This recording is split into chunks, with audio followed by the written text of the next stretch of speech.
teman-teman, happy Sunday. Hari ini mari kita sama-sama memuji Tuhan dengan rasa syukur kepada Tuhan.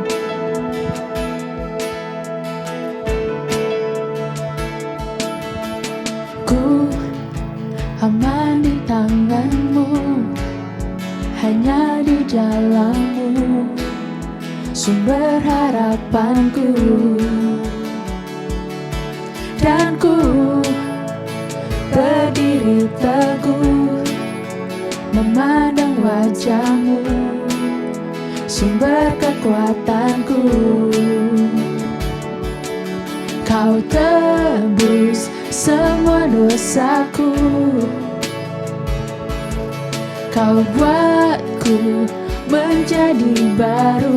Sama-sama kita katakan, hidup yang ku miliki bukan karena kekuatanku, namun kasih anugerah-Mu selamatkanku. Ku berjalan bersama-Mu dengan iman tanpa ragu. Ku serahkan seluruh hidupku padamu. Tepuk tangan semuanya. Kami aman di tangan-Mu Tuhan. Angkat suaramu, katakan, ku aman di tangan-Mu, hanya di dalam-Mu sumber harapanku. Dan ku berdiri teguh memandang wajah-Mu, sumber kekuatanku. Kau tebus semua dosaku, Kau buatku menjadi baru. Come on. Hidup yang ku miliki bukan karena kekuatanku, namun kasih anugerah-Mu selamatkanku. Ku berjalan bersama-Mu dengan iman tanpa ragu. Ku serahkan seluruh hidupku padamu. Hidup yang ku miliki bukan karena kekuatanku, namun kasih anugerah-Mu selamatkanku. Ku berjalan bersama-Mu dengan iman tanpa ragu. Ku serahkan seluruh hidupku padamu. Ku serahkan seluruh hidupku padamu. Ku serahkan seluruh hidupku padamu. Beri kemuliaan yang meriah buat Tuhan kita Yesus Kristus. Amin. Shalom teman-teman, minggu ini kita akan membacakan Katekismus minggu ke-12. Pertanyaan minggu ini adalah, apa yang dituntut Allah dalam perintah ke-9 dan ke-10? Jawabannya, ke-9, bahwa kita tidak boleh berbohong atau menipu, tetapi mengatakan kebenaran dalam kasih.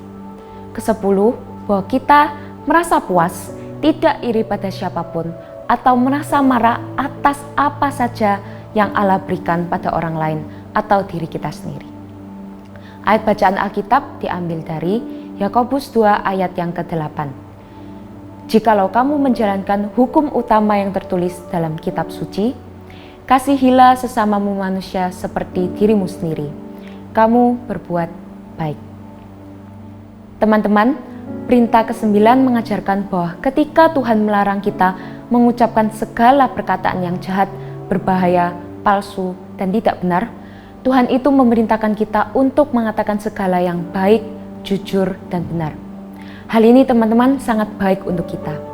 Jika kita merenungkan kesakitan yang diakibatkan kebohongan dan banyak sekali orang itu tertipu oleh kata-kata, kita itu bisa mengerti betapa indahnya berkat dan pemeliharaan Tuhan pada kita melalui perintah ke-9 ini. Dan juga pada perintah yang ke-10, Janganlah kamu mengingini atau iri hati.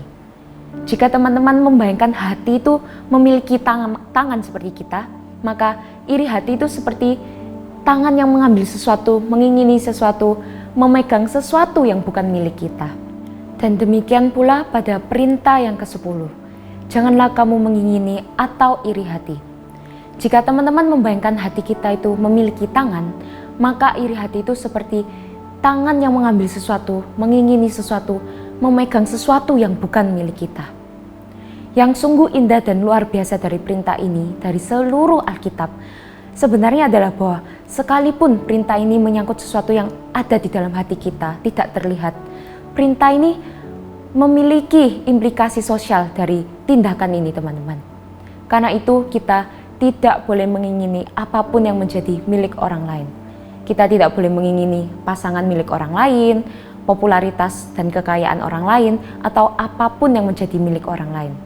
Teman-teman, perintah ke-10 memberi kita semacam pagar yang melindungi kita dari kecenderungan-kecenderungan iri hati yang melanggar batas. Kita itu tergoda untuk melanggar batas tersebut, untuk menginginkan hal-hal itu yang bukan milik kita. Kita melanggar batas kepemilikan juga. Kita mengambil yang bukan milik kita, yaitu jawaban ujian orang lain, popularitas orang lain. Makanya ada istilah pansos, panjat sosial ya teman-teman. Nah, iri hati kita ini secara sosial melukai orang di sekitar kita. Bukan hanya itu teman-teman, ada pagar lain yang kita langgar, yaitu iri hati. Dan kita itu berkata bahwa Tuhan itu tidak adil dalam memberkati ciptaannya, karena Dia tidak memberikan semua yang kita inginkan. Perintah ini berbicara kepada kita dan memanggil kita untuk mengatakan kebenaran. Dan bukan hanya mengatakan kebenaran saja, tetapi mengatakan kebenaran dalam kasih. Kita dipanggil untuk mengendalikan dan menyalurkan keinginan-keinginan kita itu pada hal yang baik dan benar. Kita itu dipanggil untuk menikmati segala sesuatu yang sudah Tuhan berikan kepada kita, dan merasa puas dengan cara Tuhan membagi-bagi berkat-Nya, dengan cara Tuhan memerintah dunia. Kita ini dipanggil untuk tidak keluar dari kepuasan itu dan mengambil, mengingini, atau melukai orang-orang di sekitar kita dan sesama kita. Hal ini berlaku sekalipun tindakan iri hati itu tidak hanya dilakukan secara praktek, tetapi walaupun dalam hati atau pikiran kita, teman-teman. Baik teman-teman, mari kita berdoa. Tuhan, terima kasih Tuhan atas katekismus minggu ini. Tuhan, ampuni kami Tuhan jika kami memiliki kecenderungan untuk berkata yang tidak sejujurnya. Ketika kami itu iri hati atas apa yang orang lain punya yang kami ini tidak punya Tuhan. Kami cenderung ingin mengambil milik orang lain, mengingini apa yang Engkau berikan kepada orang lain Tuhan. Kami cenderung mengatakan Engkau tidak adil Tuhan. Tuhan ampuni kami Tuhan, sadarkan kami Tuhan, dan kami mengucap syukur atas anugerah-Mu bahwa Engkau telah mengampuni kami, Engkau telah mati di atas kayu salib untuk menebus setiap dosa kami, termasuk dosa iri hati, dosa berbohong Tuhan. Ajarkan kami Tuhan, berilah Roh Kudus-Mu untuk menuntun setiap kami, untuk mengatakan yang sebenarnya, untuk merasa puas, untuk bersyukur atas apa yang sudah Engkau berikan pada hidup kami Tuhan. Dan biarlah apa yang kami lakukan ini Tuhan bisa menjadi berkat kepada orang-orang di sekitar kami. Dan pada akhirnya Tuhan, nama-Mu saja yang dipermuliakan. Terima kasih Tuhan, kami sudah berdoa dan mengucap syukur di dalam nama Tuhan Yesus. Amin. Kami tahu Tuhan bahwa masa depan kami aman di tangan-Mu. Thank you Lord. Sama-sama kita nyanyikan. Di setiap langkahku, tangan-Mu menuntun jalanku, karena Kau pelita hidupku yang selalu bersinar dalam hidupku. Kasih-Mu sempurna, selalu baru tiada habisnya. Apapun cerita hidupku, janji-Mu takkan tinggalkanku. Ku percaya Kau Tuhan atasku, ku serahkan semua masa depanku. Ku tak akan takut, hidupku aman di dalam-Mu.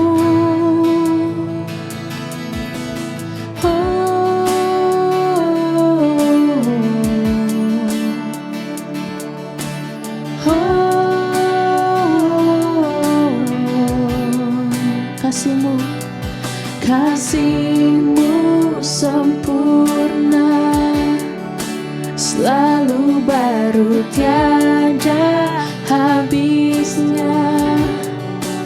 Apapun cerita hidupku, janji-Mu, janji-Mu takkan tinggalkanku. Sama-sama kita katakan.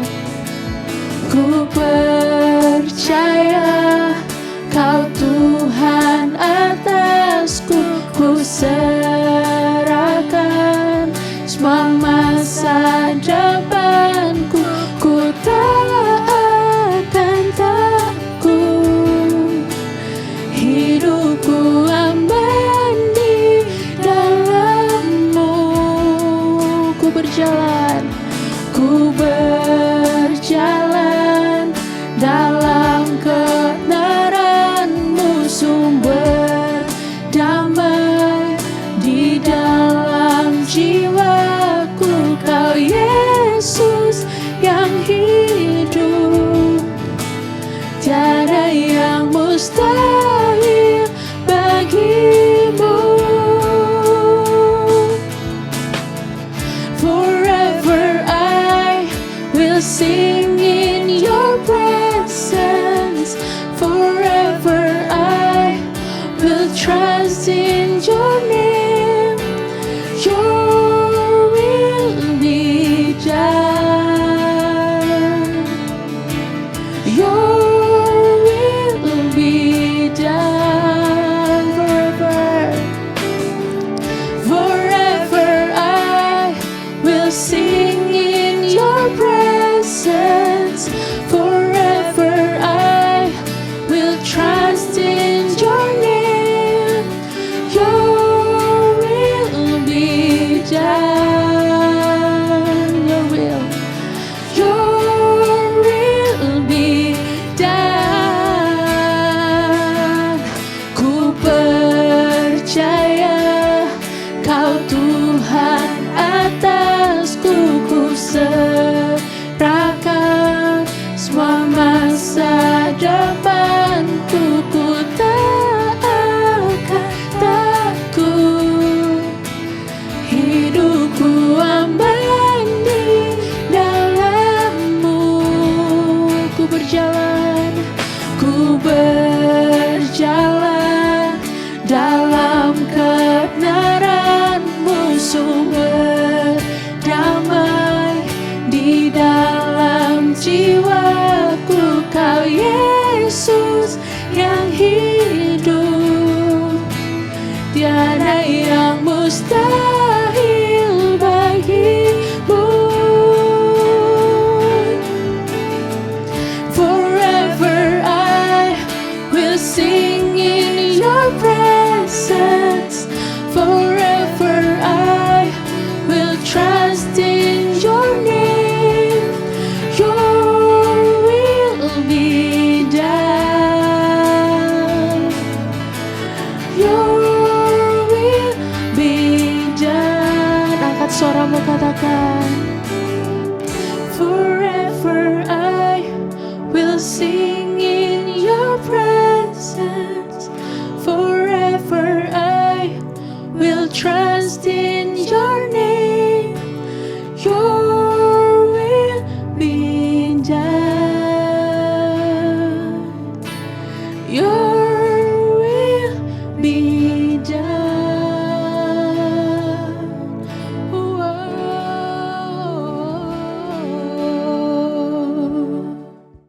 Hai Youth, saya ingin memperkenalkan sedikit tentang diri saya.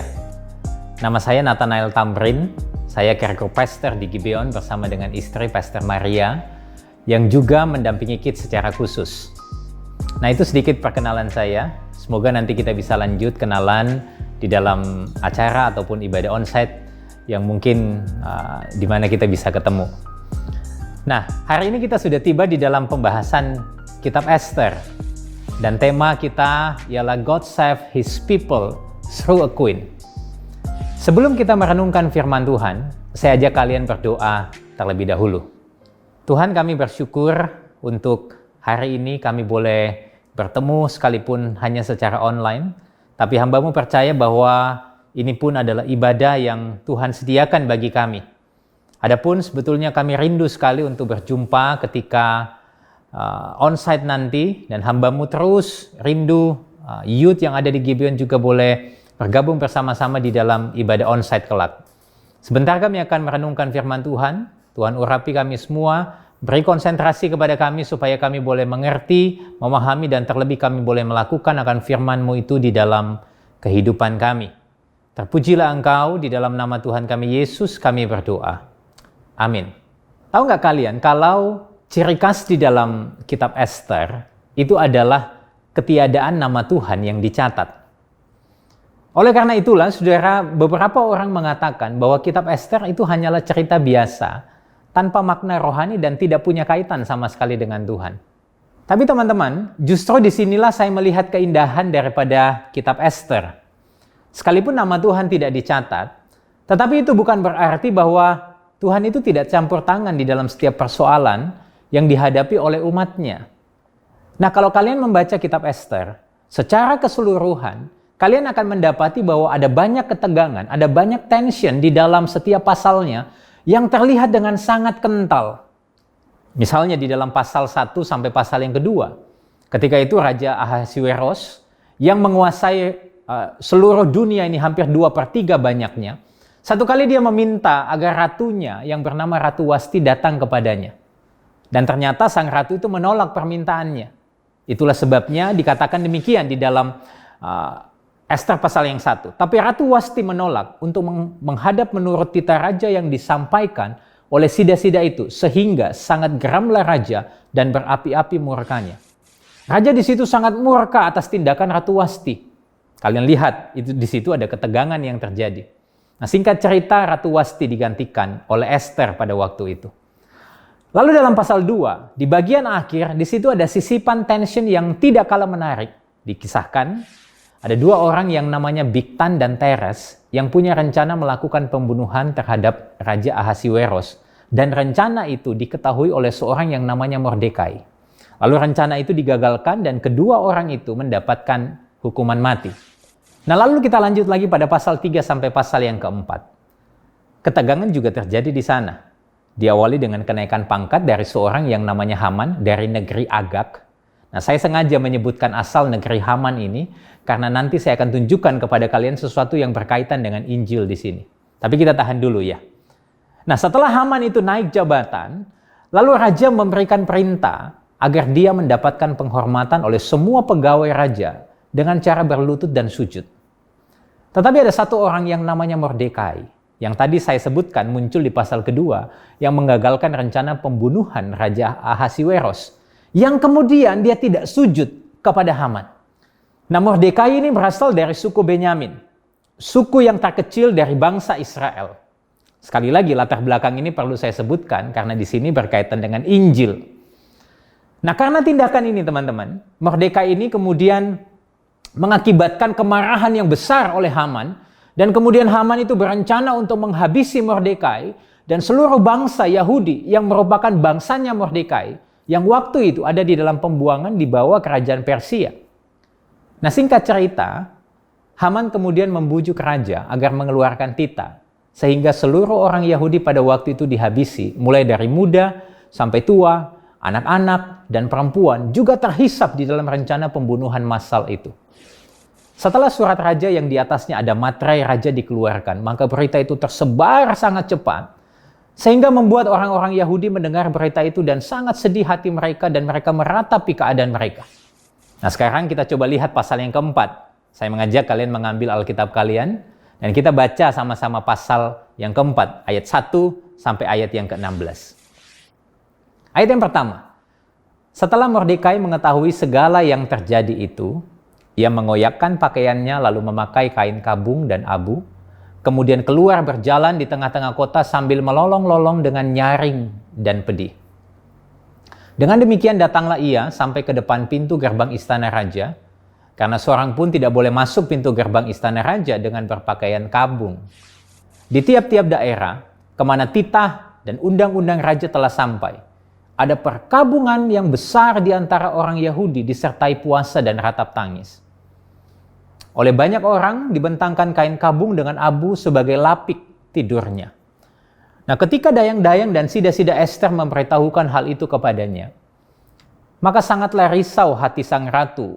Lalu dikirimkannya lah pakaian supaya dipakaikan kepada Mordekai dan supaya ditanggalkan kain kabungnya daripadanya, tetapi tidak diterimanya.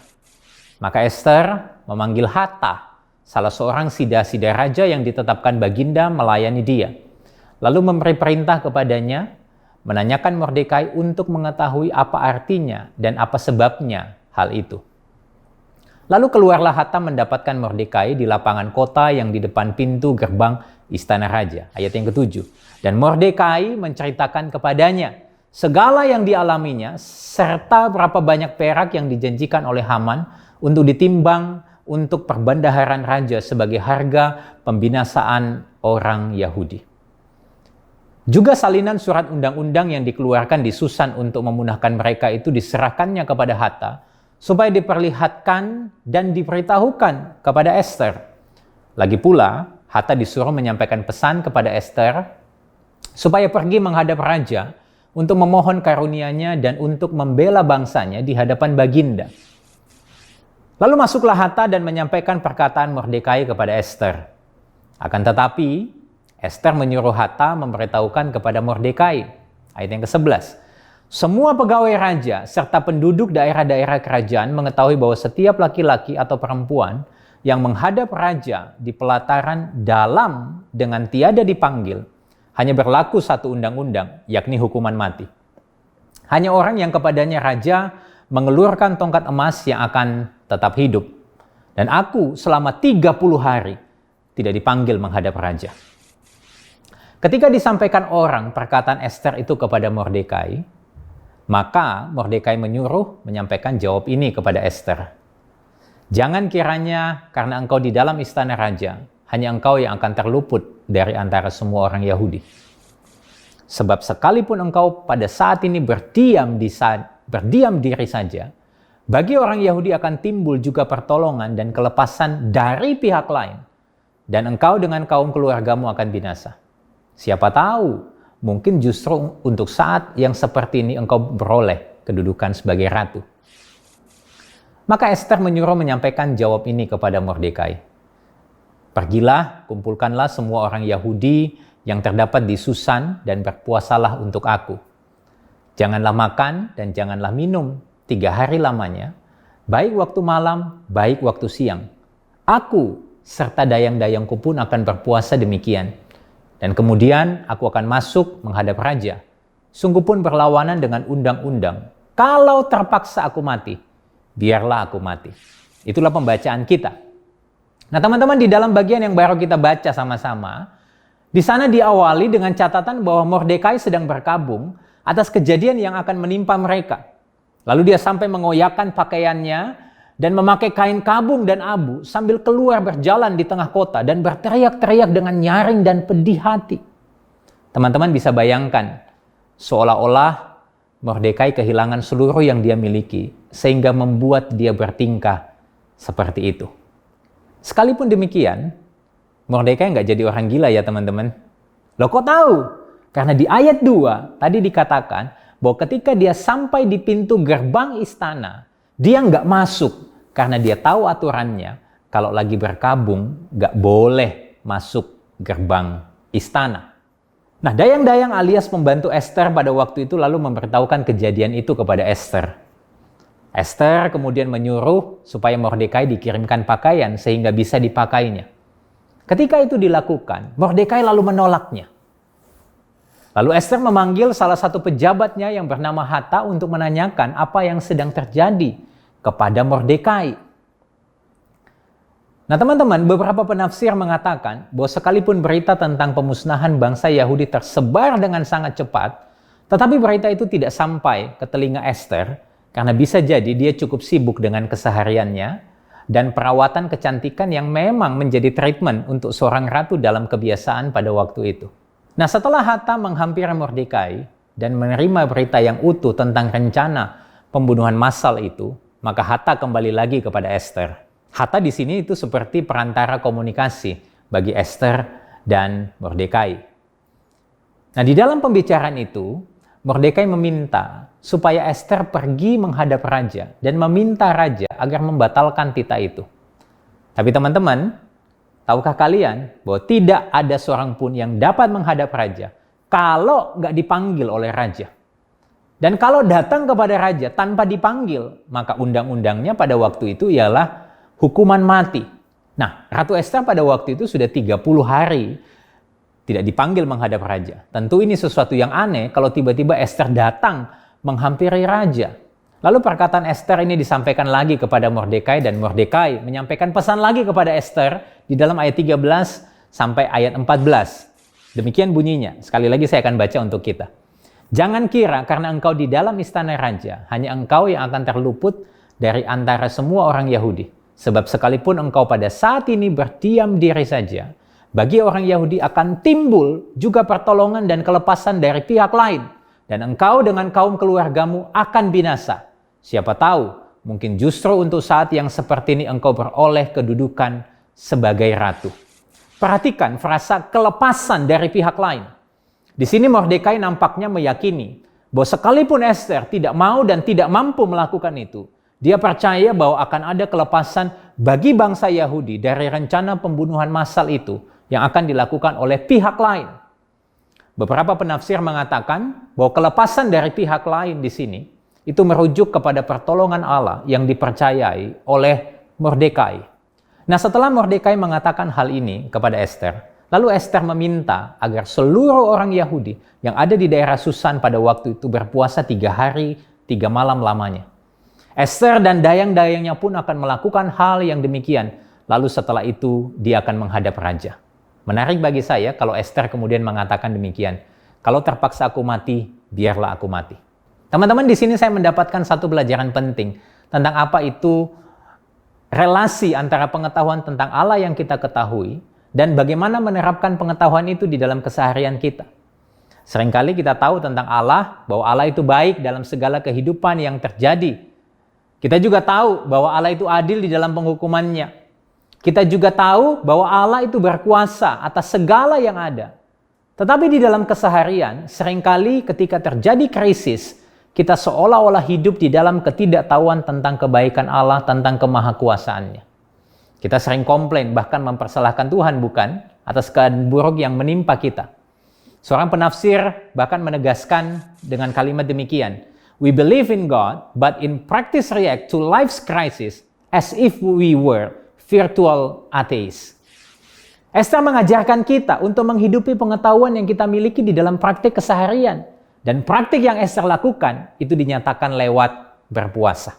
Nah teman-teman, singkat cerita, Esther diterima raja dan setelah melakukan 2 kali pesta bagi raja, maka rencana jahat Haman untuk memusnahkan bangsa Yahudi pada waktu itu gagal.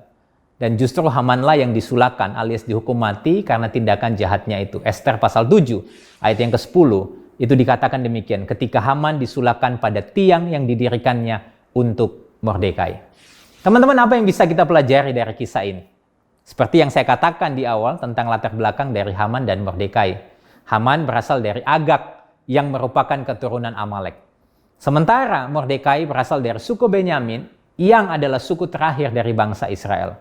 Sejak awal, Alkitab sudah mencatatkan antara permusuhan yang terjadi antara kedua bangsa ini, yaitu bangsa Israel dan bangsa Amalek.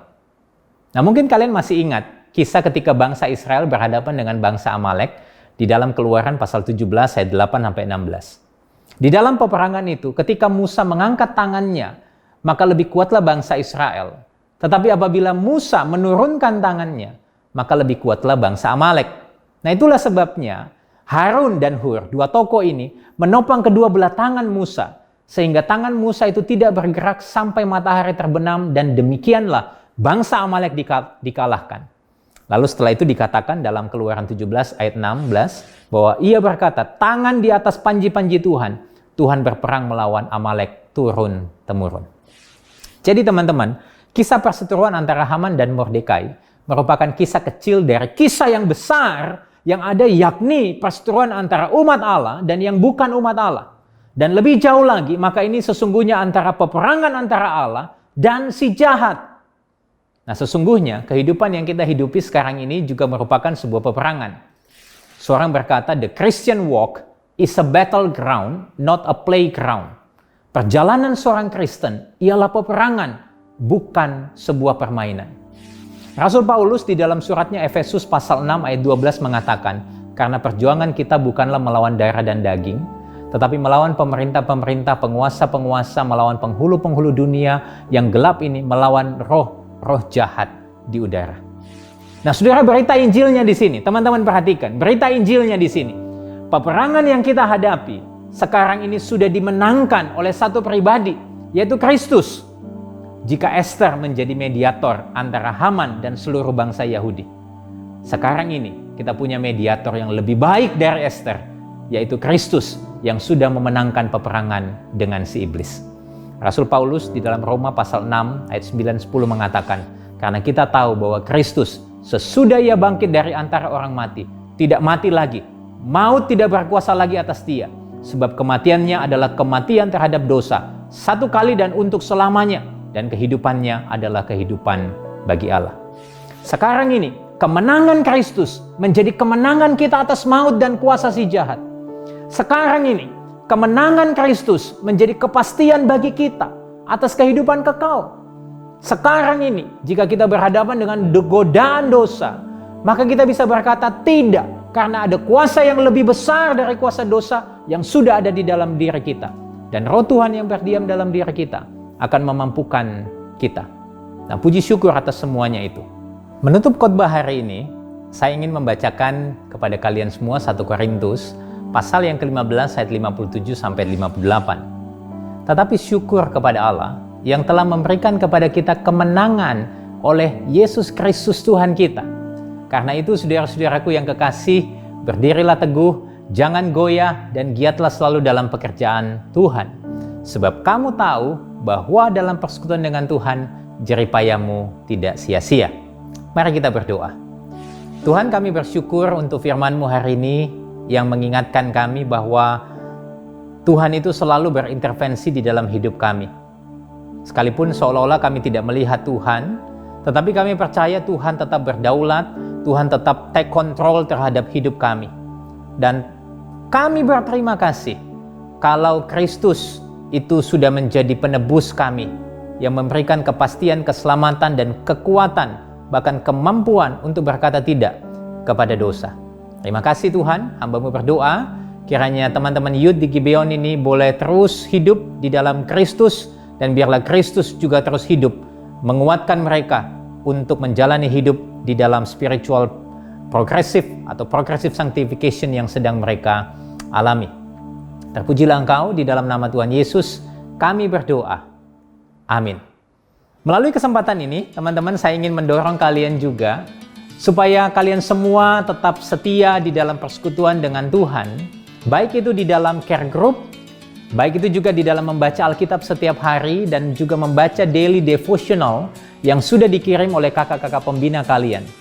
Berdoalah setiap hari, atau kalau kalian mau didoakan, kalian boleh scan QR yang ada di layar, dan kalian akan didoakan oleh kakak-kakak pembina juga. Dan saya juga mendorong kalian untuk bisa datang bersama-sama beribadah secara onsite. Kita boleh bertemu, kita boleh bersekutu di tempat ini. dan kiranya kita boleh saling membangun satu dengan yang lain. Oke guys, see you next week.